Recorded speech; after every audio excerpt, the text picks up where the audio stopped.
The first thing Caleb Morgan noticed was the silence. Not the absence of sound, but something deeper, an unnatural quiet that pressed against his skull, like a vice. There were no footsteps, no humming machinery, no whisper of air vents. Only the faint, high-pitched whine of the energy field locking him into his cell, and the slow, deliberate beat of his heart. He sat with his back against the cold alloy wall, wrists bound, one eye nearly swollen shut.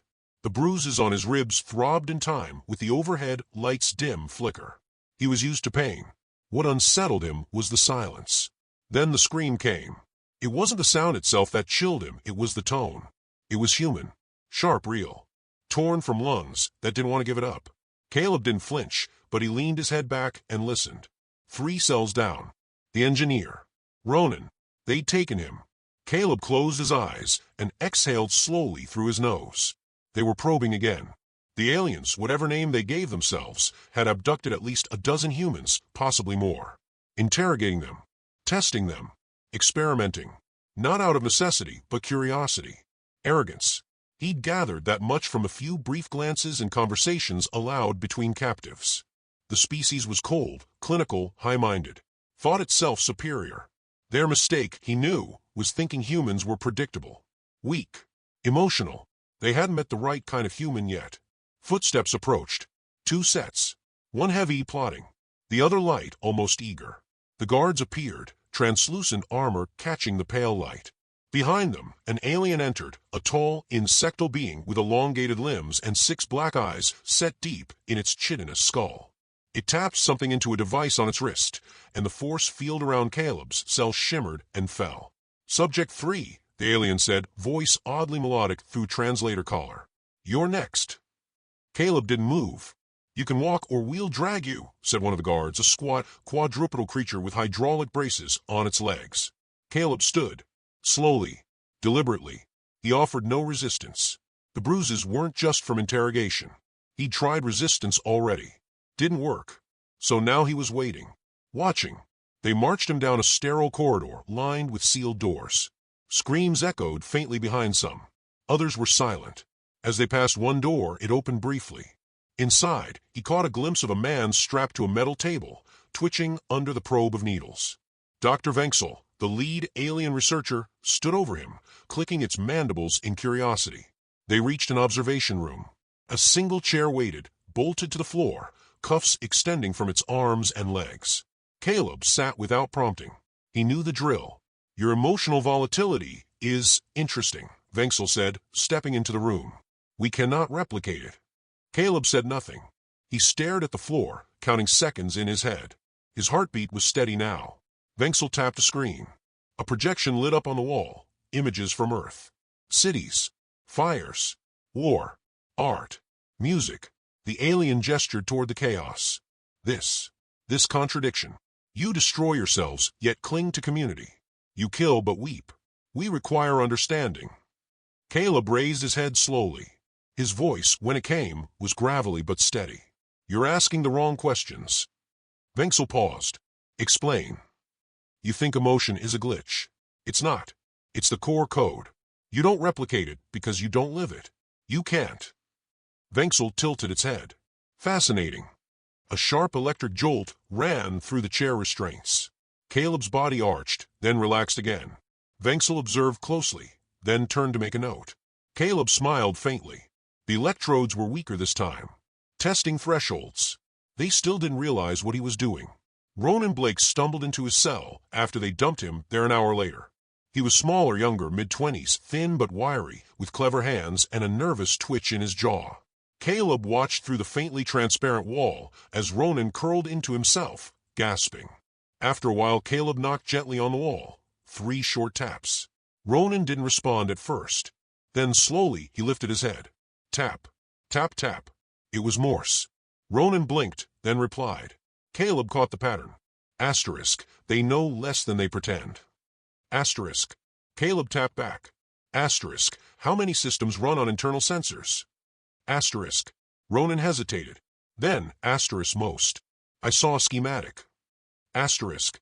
Caleb leaned back, absorbing that. If they could loop sensor feedback, maybe they could disappear inside the station's blind spots. From across the hall, Another man watched the exchange quietly. Elijah Cross was older, maybe mid-40s, but still strong. The diplomats never lost their edge, just learned to hide it. Elijah had been pretending not to understand the aliens, but Caleb had seen him react, just subtly, when guards spoke too close to his cell. He was listening, learning. It was coming together. The silence hadn't been the absence of action. It had been the calm before the strike. 2 days passed. Caleb watched patterns. Guards changed every 6 hours. Security drones looped on 20-minute cycles. Food was delivered by drones, no organic handlers. Too clean. Too arrogant. Then, one cycle early, a siren blared. Lights flickered. Something had gone wrong. A force field down the corridor, shorted with a brilliant flash. Sparks flew. Then a scream, inhuman this time, followed by a heavy crash. Doors slammed. Caleb stood alert. Ronan appeared again, briefly, through the transparent wall. He was grinning. "They pulled Subject 7, he whispered hoarsely. "It didn't go well." Caleb frowned. "Who?" "I don't know. Some guy they kept sedated the whole time. Wouldn't talk. Wouldn't eat. Just watched." "Which cell?" "End of the corridor." Caleb's blood went cold. That cell had been locked since he'd arrived. No sounds. No movement. He'd assumed it was empty. Now the lights above it had gone dark. One of the guards sprinted past his cell, something dark and wet smeared across its armor. Its breathing was ragged. Behind it, another figure emerged, slowly, almost calmly, stepping into the corridor. He was human. Broad-shouldered, medium height, hair shaved to the scalp. Calm blue eyes. He moved like a soldier but didn't carry himself with aggression, only purpose. He looked once at Caleb, once at Ronan. Then he moved on, disappearing down the corridor without a word. From deep within the facility, alarms began to sound, real alarms now. Not training drills. Not tests. Shouts in alien tongues filled the air. Ronan leaned against the wall, staring after the man. "What the hell is he?" he whispered. Caleb's voice was low, but steady.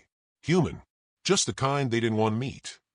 And finally, the silence was gone. The silence that followed was not peace. It was dread recoiling into the shadows. Every prisoner in the cell block could feel it, like the heavy breath before a storm. Whatever had happened after Subject 7 walked down the corridor, the aliens were no longer speaking in measured tones. Their voices carried panic. Caleb Morgan stood near the translucent barrier of his cell, watching guards hustle past with weapons drawn, something they rarely bothered to do. One of them, the quadruped type with reinforced knees, paused briefly near the control station. It barked something into a communicator, then hesitated, glancing back toward the end of the corridor. That was where he had gone. Subject 7. Caleb had seen plenty of violence in his time, combat zones, warlords, political collapse. But there was something different in that man's eyes. Not madness. Not rage. Purpose. Precision without expression. Moments later, the power flickered. Only briefly. But in that flicker, the energy field shivered. Caleb turned quickly and met Elijah Cross's gaze across the hallway. The older man didn't look surprised. He gave a single nod, slow and deliberate. They'd all been waiting for something to crack. The lights steadied. Caleb backed away from the door just as a small access panel near the ceiling slid open in his cell, dropping a small metal capsule with a hollow clink. He caught it before it hit the floor. Inside was a sliver of wire and strip of resin, enough to jam a lock, maybe bridge a power circuit. He looked up toward the panel, but it had already sealed shut again. Ronan. The kid had been moving through the ventilation network. Caleb knelt, pulled off the baseplate of his cot, and got to work. Elsewhere in the station, Marcus Vance walked quietly through the abandoned med bay, hands covered in alien blood. He was barefoot, the rough polymer flooring slick beneath his feet. His face was unreadable, his movements efficient. He didn't run. He didn't need to. He'd memorized the schematics over a week ago. For most of his captivity, Marcus had pretended to be broken, mumbling, silent, twitching. The aliens were happy to believe it. Emotional fragility was an expected weakness in human subjects. What they didn't realize was that Marcus had spent 20 years in the darkest corners of human warfare, cybernetic battlefields, intelligence black sites, memory engineering labs. He knew what fear looked like in the eyes of both humans and non-humans. And he had seen it just minutes ago, in the eyes of the Drac commander who tried to sedate him. Now he was on his way to the core systems node, where the internal sensors and communications relays intersected. He wasn't escaping. He was taking control. In the security wing, Elijah shifted position against the wall, feigning discomfort while watching the remaining guard at the central console. The alien tapped rapidly, trying to re-establish a comm link to the command deck. Static answered. It was happening. Elijah hadn't expected Marcus to move so soon. The man had barely spoken in weeks. But now he was glad. Timing was everything. He remembered the first day he saw Marcus. Bloodied, unblinking, carried on a stretcher with 4 guards watching him like he was a bomb. Even then, Elijah had known there was something lethal buried inside him. Not anger, but design. Ronan dropped into Elijah's cell minutes later, silent as a breath, his face smudged with grease. He slid under the cot and whispered through the vent. I bypassed the lockdown triggers. When the lights flicker again, your door opens. Elijah crouched beside the cot, speaking just above a whisper. How's Marcus? Ronan smirked. Busy. Then he was gone. Elijah stood and stretched, every movement deliberate. He looked calm, but inside, gears turned. He had work to do. The second flicker came, without warning. Across the corridor, Caleb's cell power down. He was ready. The door slid open with a quiet hiss, and he stepped out into the corridor. It felt surreal. After weeks of confinement, the empty hallway was almost sacred. But he didn't hesitate. He crossed to Elijah's cell just as it opened. Elijah gave him a short nod. The kid said we got about 10 minutes before the station's security AI reboots. Caleb checked the corridor. Where's the control room? Level 3. Past the biomass recycling wing. Of course it is. They moved. Elsewhere, Marcus reached the system's hub.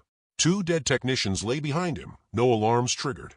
The interface before him shimmered with alien symbols. He placed a palm against the reader. It rejected him. Then he pulled out the device he'd built from salvage plating, a probe core, and melted optical filament. It didn't need to hack their tech. It just needed to mimic a system admin's biometric loop for 3 seconds. 3 was all he needed. The screen shimmered, accepted him, and the interface cracked open. He didn't shut the station down. That would alert too many systems. Instead, he looped the visual sensors across all upper levels, showing empty hallways. Then he rerouted the intercom channels into a silent feedback loop. And finally, he activated the emergency broadcast module buried in the relay cache, one that the aliens used to request rescue teams. Only this time, it would transmit directly to Earth. If Earth was listening. Back in the lower levels, Ronan met up with Caleb and Elijah near the maintenance port that led to the drone hangar. He was flushed with adrenaline, but grinning. They're blind, he said. Cameras are looping. We're ghosts. Good, Caleb replied.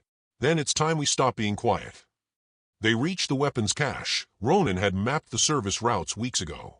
The doors were sealed, but a power bypass through the maintenance junction gave them a 30-second window. Inside were alien rifles, pulse grenades, and a half-charged plasma cutter. Enough. Caleb handed Elijah a sidearm, then turned to Ronan. Head to the security console. Lock the doors behind us after we move. Your command and control. Ronan blinked. Me. You're the only one who knows their network. And you're faster than us. Ronan hesitated, then nodded, gripping the tablet he'd stolen. Don't get killed. No promises. They moved out. 5 minutes later, alarms finally shrieked through the station. The aliens had noticed. Caleb, Elijah, and Marcus converged at the drone hangar. The big man had arrived first and neutralized 2 guards already, his breathing calm, hands steady. When the others arrived, he nodded once. We're in. Elijah glanced toward the overhead lights. They've triggered reinforcement protocols. We've got minutes. Then, from above, a guttural voice echoed through the station. Commander Stharn. His words were crude but clear. Return to your cells, or be neutralized. The experiment is over. Caleb raised his rifle. No, it's just beginning. In the darkness of the hangar, a red warning light began to spin. Not alien protocol. Something older. Human-made. The beacon had gone live. And somewhere in the void, Earth had heard it. Marcus moved like a shadow between the bulkheads of the drone hangar, adjusting the frequency modulators on his stolen comms unit. The device hissed with static, then clicked once, short, sharp, and precise. A prearranged signal. Caleb and Elijah responded instantly, falling into position behind scattered crates of decommissioned surveillance drones. The air thrummed with the pulse of emergency sirens, red lights sweeping across the curved walls like blood searching for a vein. The alien defenders were coming.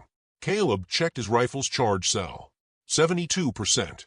He gave Elijah a glance, and the older man nodded. Both had the same expression, not panic, not excitement, but grim readiness. This wasn't revenge. It was reclamation. The station had been a cage. Now it would be a weapon. Behind them, Ronan's voice crackled through the comms. I've rerouted internal alerts. Command deck thinks you're still locked in the prisoner wing.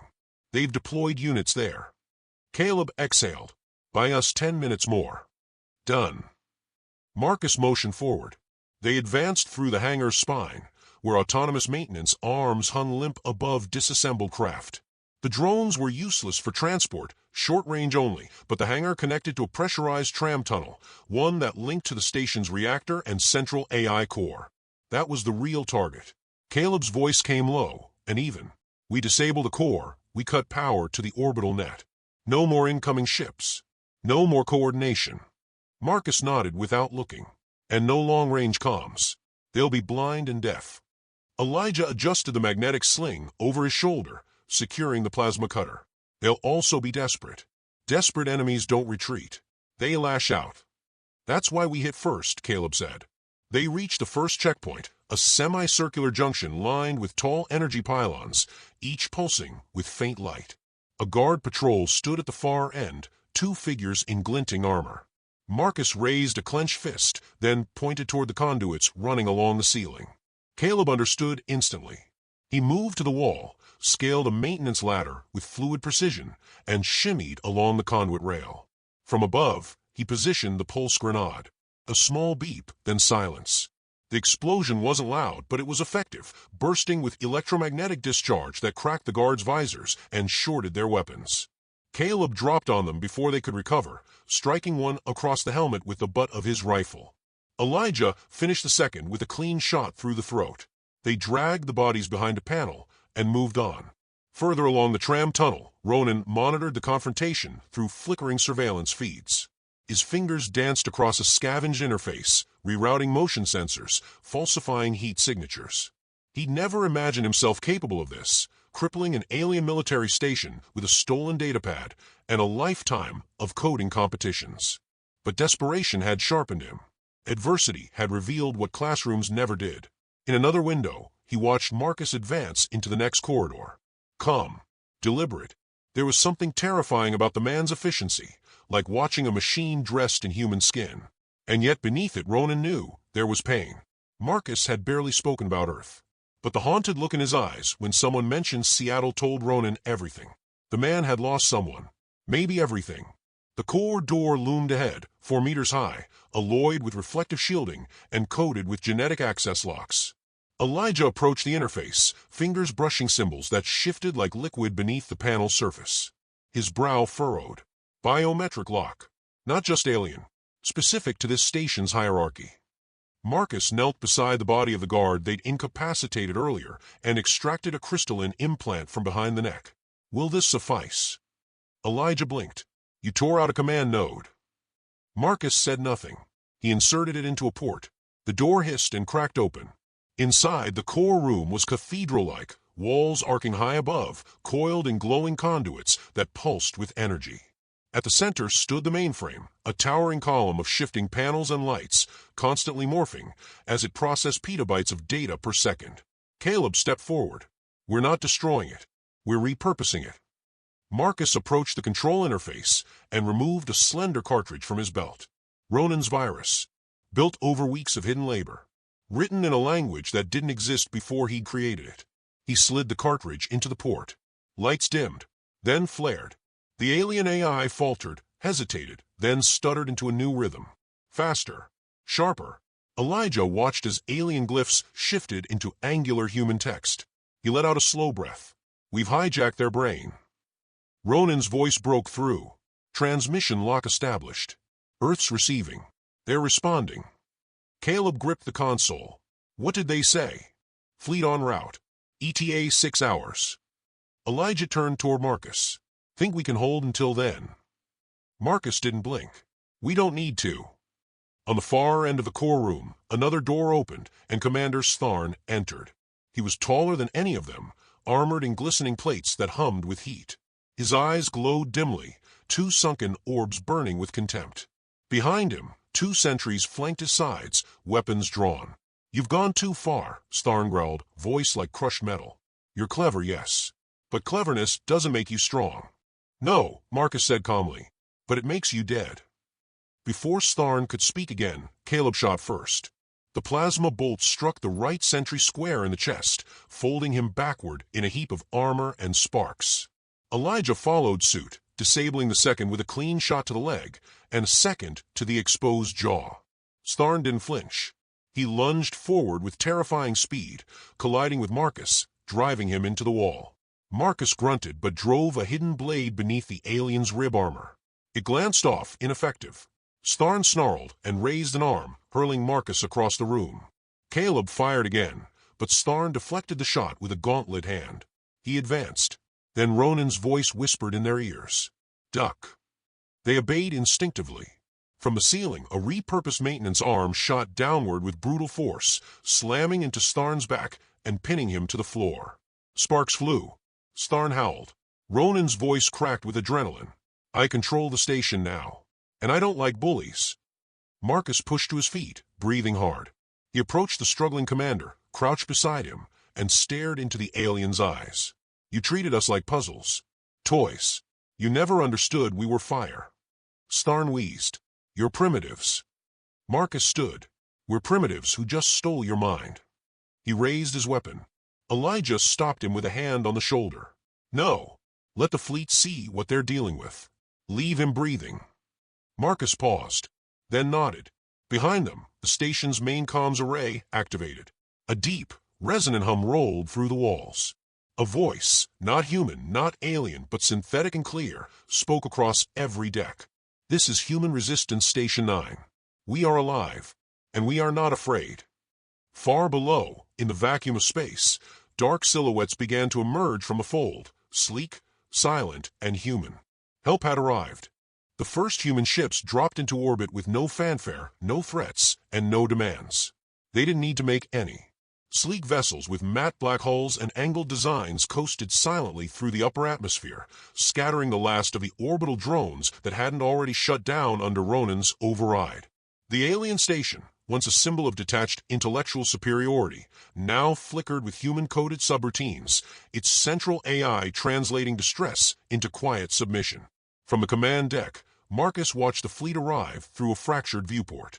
Light from Earth's sun caught on the edge of one cruiser's hull, casting long, sharp shadows across the floor.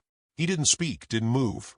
He simply stood with his arms behind his back, posture straight despite the bruises under his shirt and the aching ribs he hadn't had time to treat. Elijah approached slowly, his steps echoing across the now deserted deck. "They're hailing us," he said. "Admiral Keene wants to speak to whoever's in charge." Marcus didn't turn his head. "Tell her she's late." "I told her you'd say that," Elijah replied with a faint smile. She laughed. Behind them, Caleb entered, wiping alien blood from the edge of his knife. He'd spent the last half hour cleaning out the final resistance pockets in the lower decks. No rage, no noise, just methodical efficiency. He glanced at the viewport, then at Marcus. Fleets fanning out, locking down the other relay stations in the belt. No one's getting in or out. "And the prisoners?" Marcus asked. "Being evacuated to the cruisers. Med teams are already patching them up. We lost 4.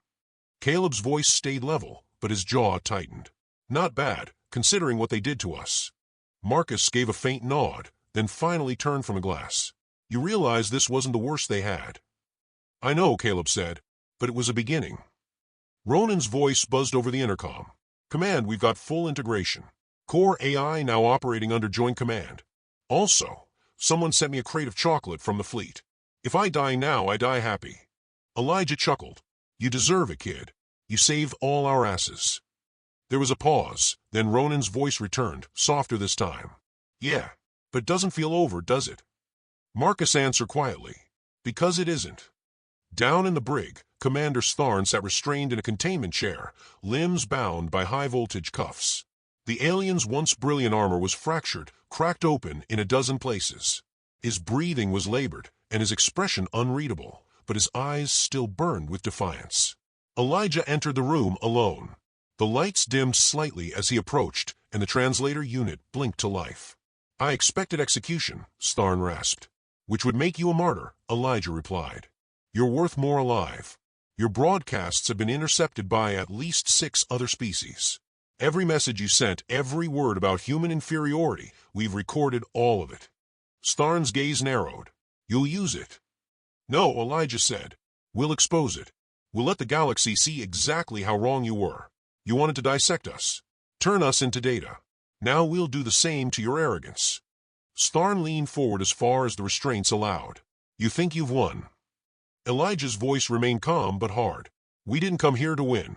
We came here to warn." He left without another word. Hours passed.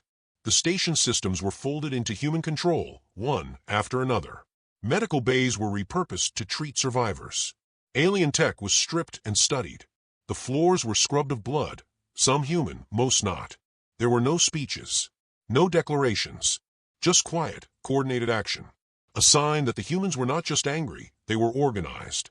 In one of the command rooms, Ronan sat cross-legged on the floor beside a powered-down alien console.